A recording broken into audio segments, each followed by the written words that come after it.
les navires de guerre russes ont mené des exercices de missiles dans l'océan Atlantique, suscitant l'inquiétude des nations occidentales.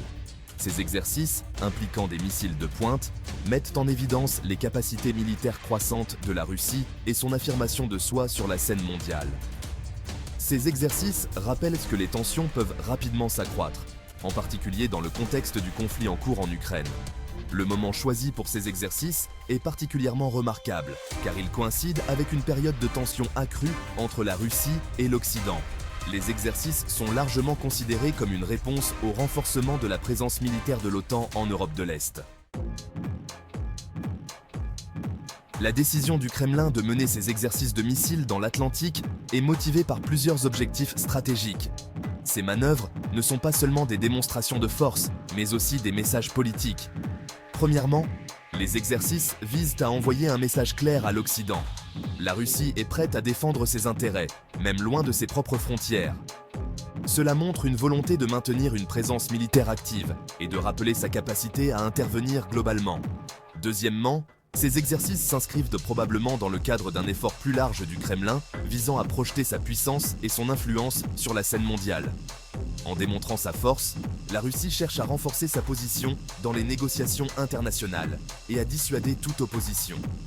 La Russie est désireuse de démontrer qu'elle reste une puissance militaire majeure, capable de défier l'Occident. En exhibant ses capacités militaires, elle envoie un signal fort à ses adversaires potentiels. Enfin, les exercices pourraient être visés à tester la détermination de l'OTAN et de ses alliés, en sondant les éventuelles faiblesses de l'Alliance occidentale. En mettant à l'épreuve la réactivité et la cohésion de l'OTAN, la Russie cherche à identifier des points de vulnérabilité qu'elle pourrait exploiter à l'avenir. La communauté internationale a réagi aux exercices de missiles russes avec un mélange d'inquiétude et de condamnation. L'OTAN a condamné ces exercices, les qualifiant d'irresponsables et de déstabilisateurs, tandis que les États-Unis ont exprimé de vives préoccupations quant aux actions de la Russie. Les pays européens ont également fait part de leur malaise, certains appelant à un renforcement des sanctions contre la Russie. Ces exercices ont accru les craintes de calculs erronés et d'escalade. On craint qu'un incident, même mineur, ne dégénère étant donné l'état actuel des tensions entre la Russie et l'Occident. Section 4. La riposte des États-Unis. Une approche mesurée et réfléchie. Les États-Unis ont répondu aux exercices de missiles russes en combinant diplomatie et posture militaire. Les négociations diplomatiques ont été intensifiées pour éviter une escalade. L'administration Biden a engagé des efforts diplomatiques pour désamorcer les tensions, tout en renforçant la présence militaire de l'OTAN en Europe de l'Est. Cette double approche vise à rassurer les alliés tout en envoyant un message clair à la Russie. Les États-Unis ont également imposé des sanctions supplémentaires à la Russie, ciblant des secteurs clés de l'économie russe. Ces sanctions visent à affaiblir la capacité de la Russie à financer ses activités militaires. L'administration Biden s'efforce de trouver un équilibre délicat en cherchant à dissuader la Russie de toute nouvelle agression sans provoquer un conflit plus large.